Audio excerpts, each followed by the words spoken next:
Hello guys, আসসালামু আলাইকুম। এই যে আজকে আমি কি রান্না করব, বড় পাঙ্গাস মাছ রান্না করব। আবার এই যে লইট্টে মাছ রান্না করব, কত সুন্দর লইট্টে মাছ।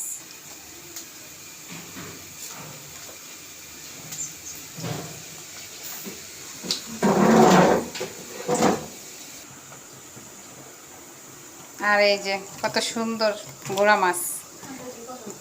গুড়া মাছ সবারই প্রিয়, গুড়া মাছ খেতে অনেক ভালো লাগে।